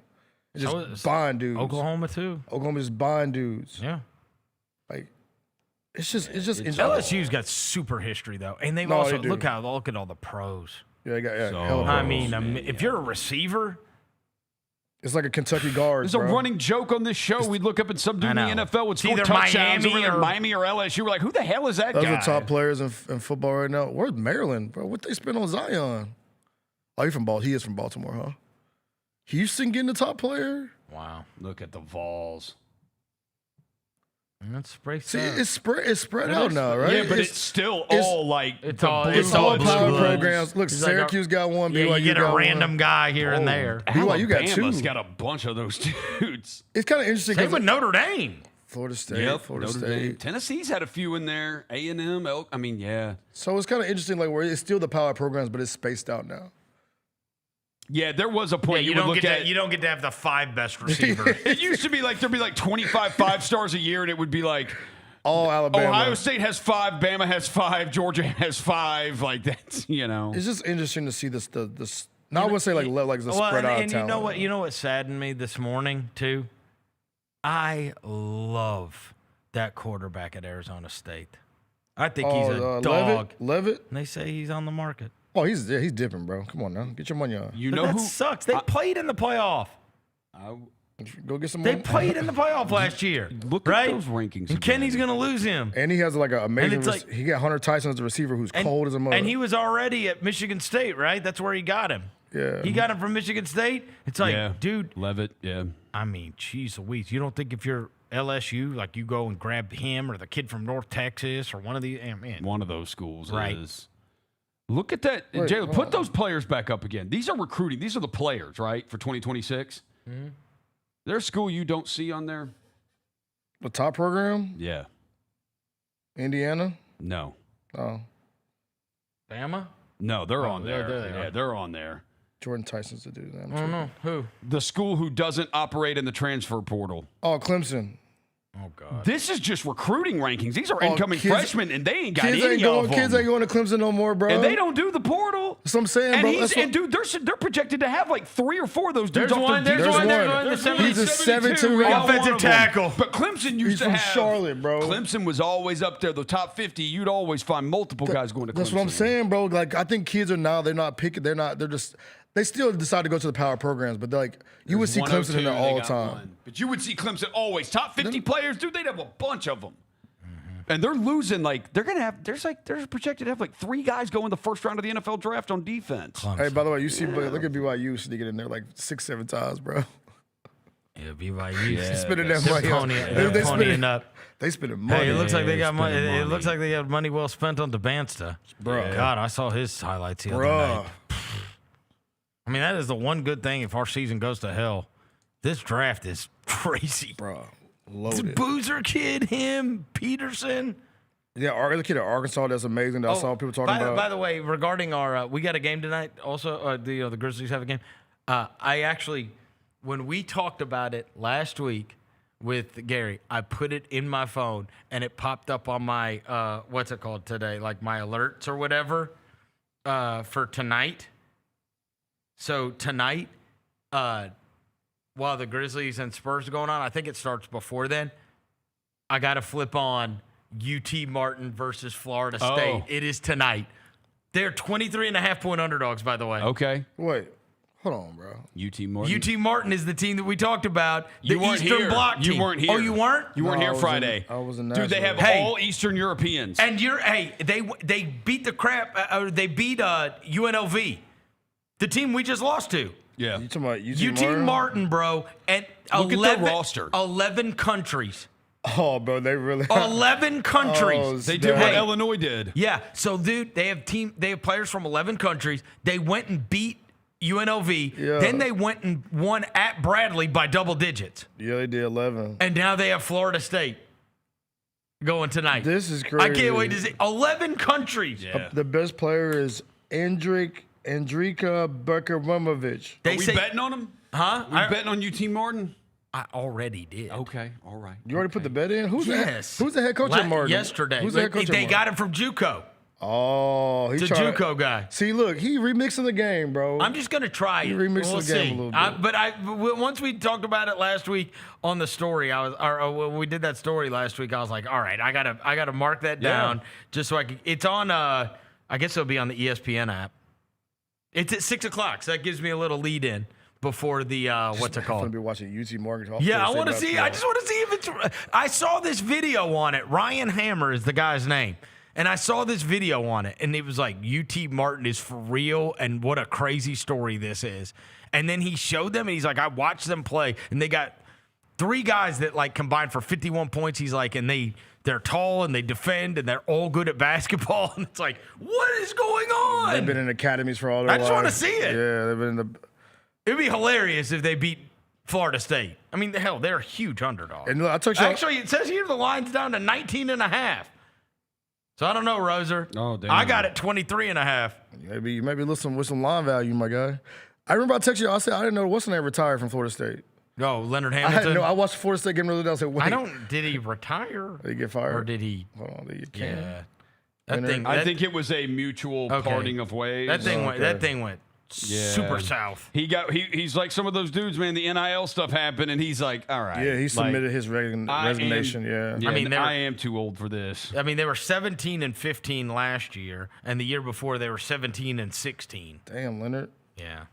The oldest. And the year before they were 9-23. So he went 9-23, 17-16, 17-15. Yeah, Leonard went rolling. No. The youngest, oldest looking 77-year-old I've ever seen in my life. You ever seen a photo of Leonard Hamilton? Oh no, he is the he's epitome the youngest, oldest looking of dude black ever. Don't crack, bro. Like nobody looks better. Put than a him. photo up of Leonard Hamilton for the chat that don't know what he look like.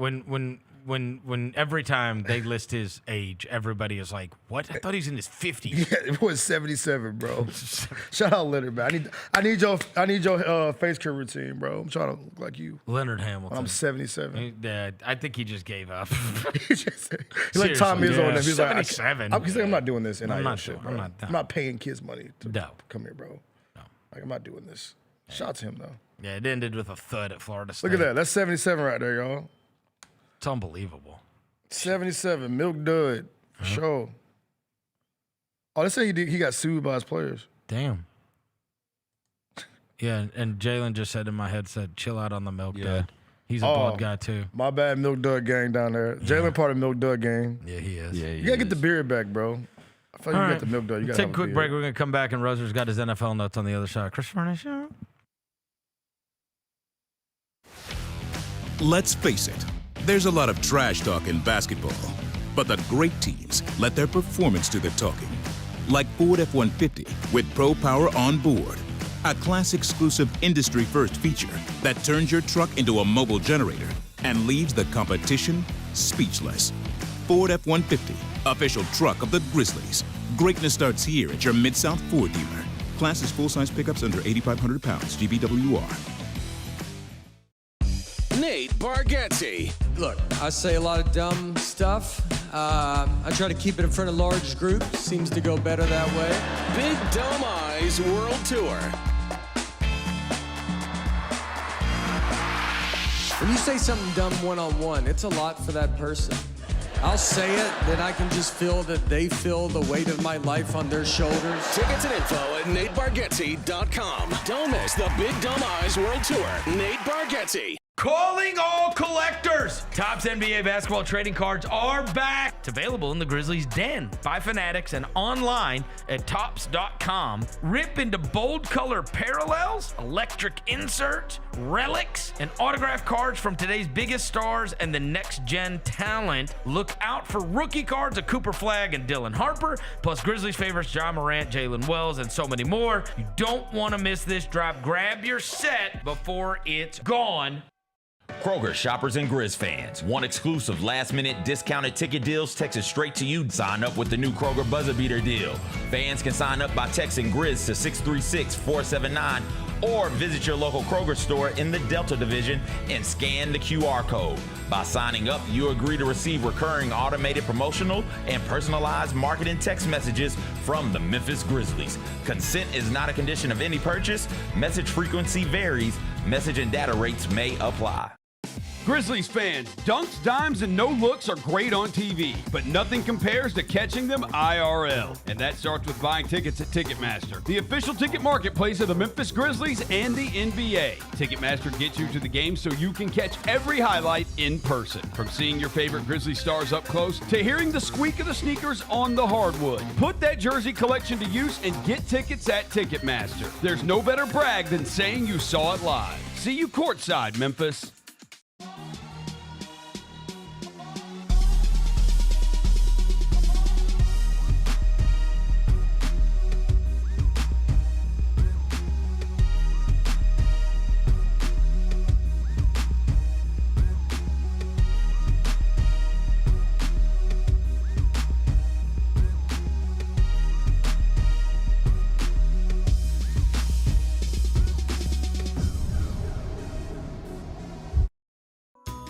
Southland Casino Hotel is helping you navigate to Santa. Win your share of over $550,000 in free play and a brand new Lincoln. Here Comes Santa takes flight on Saturday, November 1st, when you can begin earning entries. And don't forget the grand finale drawings on Saturday, November 29th and Saturday, December 27th to win a share of over $40,000 in free play or a brand new Lincoln.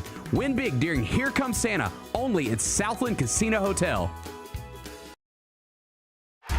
Watching the Grizzlies is easy with FanDuel Sports Network. If you have cable or satellite, you're all set.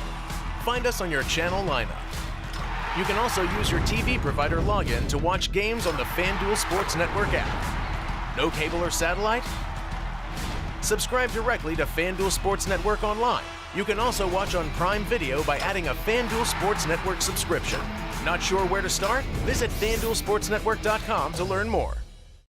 The Grizzlies are the one thing everyone in the family can agree on. So join us every Sunday this season for Sunday Family Fun Days. It's a steal at just $35 and includes a ticket to the game, a $10 food voucher, post-game free throws on the court, and a meet and greet with mascot Grizz. Space is limited, so grab your tickets now for this unique experience your family won't soon forget. Go to Grizzlies.com/Sunday and have a fun day.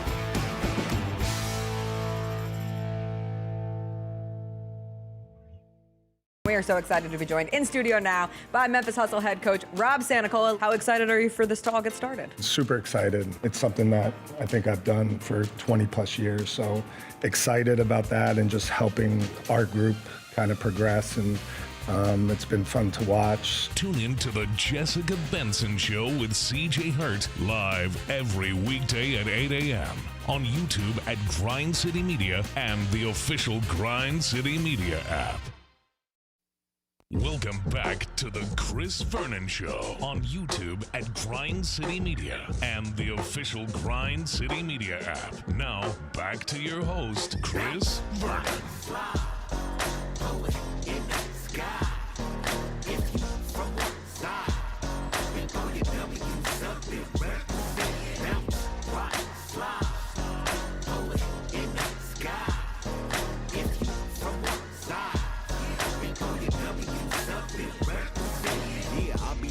ride with the G's and the homies. OG fresh out, ducking the police. White t-shirt, Locs on, riding dirt trick. Don't talk to me when I'm Go platinum with the Grizzlies and get your tickets for the first city night of the season.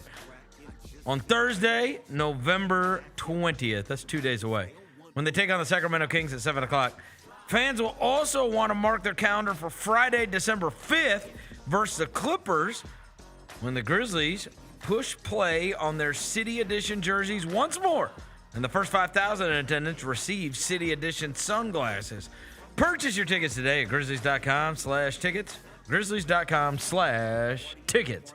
Thursday night, they're debuting those, huh? Against those platinums. Against the I like those platinums. The platinum Johns. That's what we said. We're calling them. We discussed this. I messed with the Platinum Johns. Have you seen them? Have you seen it in the team store? By the way, speaking of this, I've seen her Instagram. Speaking of the Platinum Johns, I went there the other day, bro, just to see like how was product moving. There was one Said Coward jersey left on that rack. Yeah. I told him to get the you know what the black ones, the black jerseys. Yeah. There was only one like Coward jersey. And I said, you guys, and they were like, we need to get more kits in. No, they said that they said Coward is gonna be selling like hotcakes, yes, bro. they said people have been coming there like the first. They go straight to the Coward jersey and grab the Coward jersey. There was one on the rack when I went in there yesterday. Of the platinums? Of the platinums. Wow. One Coward John on that, bro. People buying them Coward jerseys, man. All right, well, the Dallas Cowboys won last night. Of course they cares? did against the lowly Raiders. And with a completion of another NFL week, we get Roser's NFL notes. What up? What up? What up? What up? What up?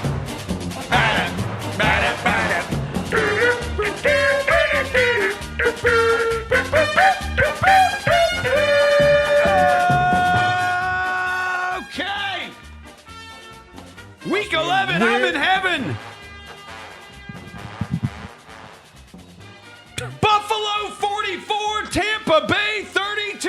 What is that? Scorigami. That's a scorigami. The 1,095th unique final score in NFL history and the fourth scorigami this season. We love scorigamis. Quinnen Williams had 1 sack on the season entering last night. He had 1.5 sacks in the first half. Yep. He was the Raiders. caving in that Raiders offensive line. He was low-key cooking. There are two quarterbacks in NFL history with 3 passing touchdowns and 3 rushing touchdowns in a game. Who are they? Josh Allen. Josh Allen. Just did it. Lamar Jackson. No. Cam Newton. No. Aaron Rodgers. No. Steve Young. No. Mike Vick.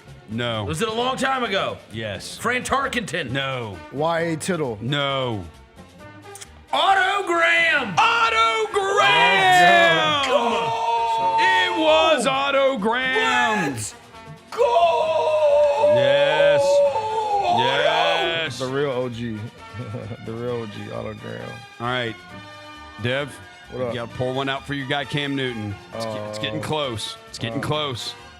Oh, for the Josh Allen thing? tied Cam Newton for the most gosh. rushing touchdowns by a quarterback in NFL history with 75 of them. And I got into it with the guy Josh Allen is about going to shatter that. Shatter it. Crazy. You can't have nothing, bro. Yep. Yeah. We coming. You can't have nothing, bro. So we talked about this yesterday. Johnny Furphy. We talked about this yesterday. Can't have shit no more, bro. And we can't even have, Yeah. He said Yeah. we can't even have rushing. We can't even have the rushing touchdown. Nope. Damn, man. That was our thing. No. Good for Josh Allen, though. I love he can hoop. I like him. You kind of have a little bit of a thing here. A little bit of a thing. We talked about this yesterday. Y'all said it. Technically wrong, though. Jacoby Brissett's 47 completions are the most in a regular season game in NFL history. They are tied, however, for the most completions in a game in NFL history. Who else had 47 completions in a game? Somebody like Drew Brees or somebody. There's not Drew Brees. It's Drew Bledsoe. There's not Drew Bledsoe. He said that stat we gave yesterday was wrong. He said that was a regular season Jordan. Bledsoe was 45 in the regular season. So was Breeze in the regular season. So somebody did it. And somebody had 47 completions in a playoff game. Yeah, didn't somebody have like 70 friggin' attempts or something? His team lost the game, too. I remember this game. They got their ass kicked, actually. Yeah. They got their ass kicked? Yeah, it was a beatdown. I think they might have come back in the end, but they did not win. I know Peyton? they did not win, but it was Deshaun Watson. No. Peyton? No. Long time ago? No. Big Ben? Roethlisberger? Ben Roethlisberger. 2020 wild card round against the Browns at 47 completions. Golly. That was, I think, his last year in the league, I think. Might have been his last year. You know what's crazy? That's what we haven't seen since he retired. I saw him last week on a video. For real? Yeah. Is he still big? I did. He was he's talking about. Doesn't he have you blocked on Twitter? Roethlisberger has him. Dude, yeah. He did for a while. Yeah, I don't know if he still does. Why did he block you, bro? I don't remember. He blocked a lot. I used to call him creepy number 7. Maybe that had something to do. I don't know if he's on there anymore. He like went on a spree and blocked everybody in the media. Oh, he did? Yeah. Okay. No. He called it creepy number 7. Yeah, I don't think he has. He doesn't have an official. That's kind of funny. What? Creepy number 7. Yeah, he doesn't have an official account. Myles Garrett is the 4th player since 1982 with 4 sacks in multiple games in a season. Who were the other 3? Jason Taylor. By the way, no, that's wrong. By the way, Myles Garrett is the favorite to win Defensive Player of the Year. This would be the first year he's led the league in sacks. He's never led the league in sacks. In multiple games in a season. Yeah, this would also be his second DPOY. Michael Strahan? No. Reggie White. Reggie White, yes. Yeah. Who's a sack god? Bruce Smith. No. Oh, that's my next guess. I said Lawrence. What's the other one? J.J. Watt. Yeah. No. T.J. Watt. No. Julius Peppers. No. Multiple games in a season. One guy did it in the 80s. Derek Thomas. No. This guy is one of these guys is not in the Hall of Fame. 4 sacks in multiple games in a season. Yeah, these two are not going to be like. They're not like obvious people. Oh, No. really? One of them, his brother, is way more famous. Matthews. No. His brother. Oh, is one of the Bones? Is Bones Jones' brother? Oh, Chandler Jones. Chandler Jones. Yeah, Let go. Chandler Jones. And he had, didn't Chandler Jones have like the videos that he was going? He lost his mind. Yeah. Crash out. And this other one's a white guy in the 80s. A white guy in the 80s. For the Broncos. Carl Mecklenburg. Carl Mecklenburg! Oh, shit. Bro, he is not in the Hall of Fame. Carl Mecklenburg. He was a 4-time first-team All-Pro, a 6-time Pro Bowler. How was he not in that? Say to me. How was that your first guess? That's what they say. They say how. That was actually impressive. They say how. That was a deep cut. They say how does he do it? Oh, Dev, I hate this again. How does he do it? You doing it again? We got to pour one out for Cam Newton. Bryce Young's 448 passing yards were the most in a game in Panthers franchise history. Oh, wow. Just rewriting all Cam's history, bro. I did not mean to do this. Is not intended. It's like Cam Newton hate notes. Yeah, dude, I'm sorry. I'm sorry, Cam. Hey. Since last season, the Eagles have now won 6 games with Jalen Hurts throwing for fewer than 150 yards. That is so stupid. Bro. What's the name was still going to beat him up, though, bro? A.J. Brown. It was like they try to force feed him. There are 2 other quarterbacks who have won 4 such games, throwing for fewer than 150 yards in that time span. Anthony Richardson and Bryce Young. Also, sorry, Deb. More bad news. They've run out of feathered hats at the Weirdo store.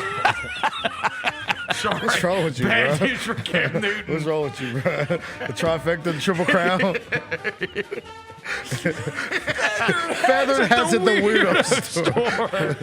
That's like a GTA place, bro. Grand Theft Auto store. That's crazy. Feathered hats at the Weirdo store. Oh, man. Hey, man, shout out to Cam Newton. Man. Christian McCaffrey now has 17 career games with a rushing touchdown and a receiving touchdown. That's the most in NFL history. George Kittle, 2 touchdowns on Sunday. Brock Purdy has a career passer rating of 141 when he targets Kittle. Yeah. Seems like he should just do that more Just often. throw the ball to him. There are two. That is so funny. Were you watching? You were watching Manning guys last night? Like from. Not. I don't think Eli I've really Manning watched the whole first time half. was like, just throw it to Brock Bowers all the time. Yeah, I mean, he just kept saying that. It's like, why does he even throw to anybody else? He tried a back shoulder throw to some other dude, and it was like, bro, they're clearly just not on the same page at all. Peyton Manning kept saying that Brock Bowers' girlfriend was in his class at Tennessee. Oh, yeah. Wait. He's a teacher. He teaches a class at Tennessee. Oh, okay. He was the professor. Oh, that's wild. Okay, I thought you said he was in his class. And he's like, so he went to Georgia, but his girlfriend's smart. I thought you were saying like she went to school at Tennessee. Not in his class. In 1998. Yeah. There are now 2 tight ends in NFL history to lead their teams all time in receptions, receiving yards, and receiving touchdowns. Who are they? Tony Gonzalez. No. Receptions, receiving yards, and receiving touchdowns. Jason Witten. No. Antonio Gates. No. Jelani Walker. No. Jason Selleck. Brent Selleck, my bad. Brent Selleck. Brent Selleck? What is honestly the worst guess ever? Shout out to Brent Selleck. Long live Brent Selleck, bro. What's wrong with you, The bro? Eagles? Eagles, bro. Of course. Travis Kelce. Travis Kelce, yes. Travis Kelce, for sure. All right, 2 tight ends in history. They've led their teams in reception, receiving yards, and receiving touchdowns. Shannon Sharp. No. Sterling Sharp. No. Mark Andrews. It is. Mark Shout Andrews out Mark now. Andrews. I mean, they never had a good receiver. What, Steve Smith? Oh, come on. I did not tell him to do that, by the way. Jalen, that is all what the hell's on you. wrong with I you, did bro? not tell him to do that. Jalen, what is wrong with you, bro? This man got jokes down here, bro. Yeah. What is wrong with you? Mark Andrews just broke. He did it on Sunday. I thought the Cowboys choked. This man got jokes, bro. He broke Derek Mason's record for receiving yards. Oh, Derek Mason. Yeah. Shout out Derek Mason, man. Jalen, you got jokes. I'm Derek gonna come see Mason you, bro. probably is the Titans' all-time leading receiver, isn't he? Either him or Yancey Thigpen. Actually, I saw a Yancey Thigpen jersey Or this Webster weekend. Slaughter. I also saw carried Frank over. Wycheck this weekend. Yancey Thigpen used to cash his Titans checks down at Gold Strike. For real? It's true. That's true. All-time leading receiver in Titans history is Ernest Givens. Well, that's an Oiler. That doesn't count. I cashed a check at Bally's once, dude. Drew Hill, no Daily Memphian. So you want a real current one? Let's see. Derek Mason, okay. Derek Mason. Derek Mason is 1997 to 2004. And then Frank Wycheck's after that. Frank Wycheck. Rest in peace. Then Nate Washington. God. Oh, Disgusting. Ernest Givens. It's an Oiler. I just said that. All right, go ahead. Devontae Adams. We only got 2 left. Devontae Adams caught his 1,000th career pass on Sunday. He is the 3rd active player currently with 1,000 career receptions. Who are the other 2? This isn't that difficult. Oh, you said this is not that difficult. Yeah, I mean, current player? NFL Notes on WXPY in Big Sky, Montana earlier got this first 2 guesses. Well, we lost Julio Jones, right, last Yeah, we year, lost so it Julio. can't be him. So who is old and has got 1,000,000 catches? Oh, DeAndre Hopkins. No, he is close. Damn it. Keenan Allen. Keenan Allen, yes. Keenan Allen's DeAndre definitely Hopkins has 997 career receptions. So I got How Keenan about Allen. this? There is another active player who is also in the 900s, and it is insane. I did not realize it. I was like, he has that many career catches? Mike Evans? No. Oh. He's close, but he doesn't have 900 yet. Dude, you know who has 915 career receptions? Who? Stephon Diggs. Wow. He's been around for a minute. Yes. All right, this other guy has got 1,000 catches and is still around. Yep, still plays. He's still in the league. Just not that. Still in the league all-star. Huh? Doug Not Baldwin. that- No. He's just what? Doug Baldwin. He's not. He's been gone. Oh, yes. Wait, what did you say? But he's not. Oh, he just doesn't really play. No, he plays. He scored on Sunday. Oh, I believe he scored. Let me make sure he scored. Older receiver, bro. Yeah, 1,000 career receptions. Yeah. And he set the team's all-time touchdown mark with 84. He broke their franchise record for most touchdowns. So he's been on the same team the whole Yeah. time? And it's not Mark Andrews. It's not like Amani Toomer with the Giants. What's the player that's been with the team for 1,000 catches? With the same team, apparently. He just broke their franchise record It's for not Kelce, touchdown. is it? It is Travis Kelce. Oh. 1,054. Yeah, I was thinking about a receiver. Yeah, I mean he is. Okay. Yeah. Last one. Devontae Adams also became the third player in NFL history to have 10 or more receiving touchdowns in a season with 3 different teams. He's now done it with the Packers, the Raiders, and the Rams. Who are the other 2? T.O. Terrell Owens did it with the 49ers, the Eagles, and the Cowboys. Moss. Yeah, Moss. No. Raiders, Patriots, and Moss didn't have Vikings. 10, I guess.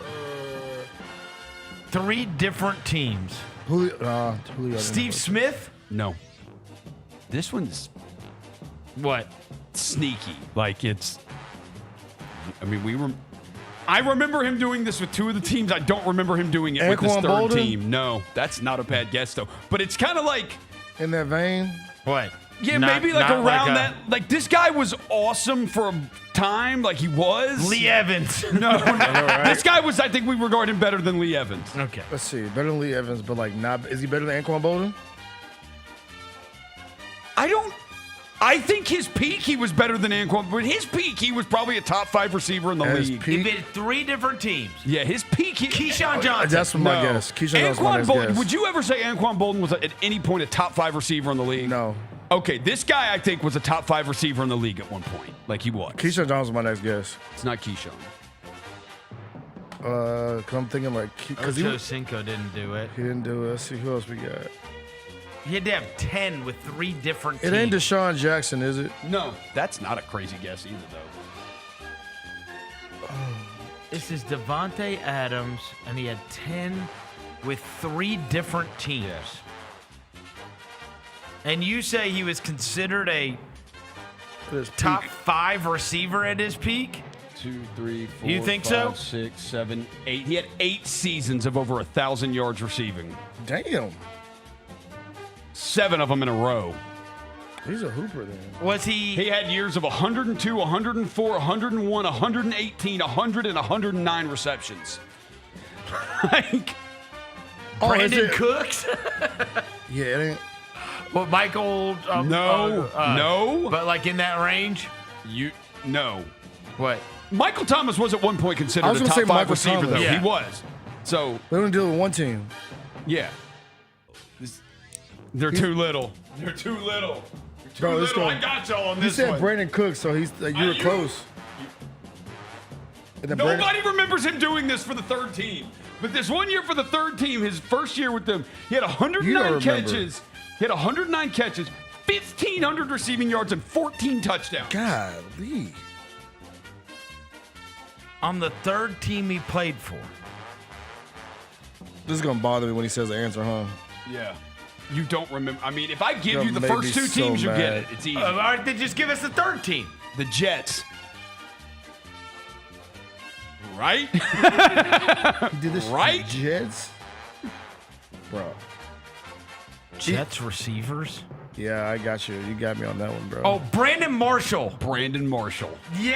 Okay. You know what's so insane, Broncos, bro? the Bears, and the Jets. I wanted to say his name. but I Brandon was like, Marshall. I don't When you said I Brandon just thought Cooks, Denver. Brandon.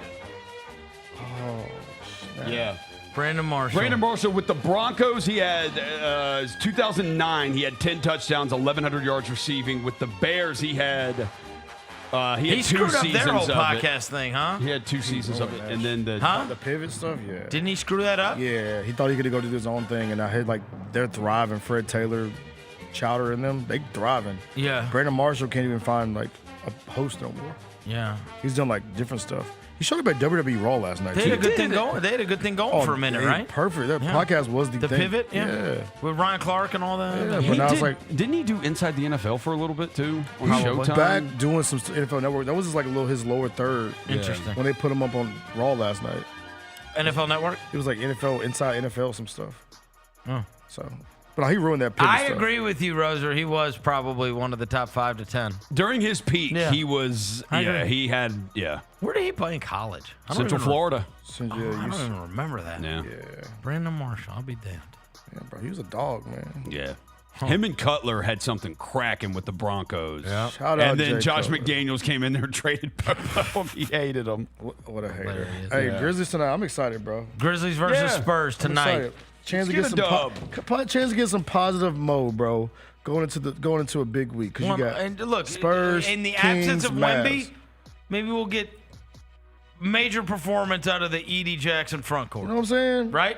You got a chance. You got a chance. Should dominate. Yeah, you got Spurs, Kings, You should again. I don't know what's going to happen on the perimeter, but you should be able to dominate in the should paint. get Lob the City. problem is the ball has to get there. I understand. Yeah, just lobs. He's 7'5". Just throw it in the air to him. I agree.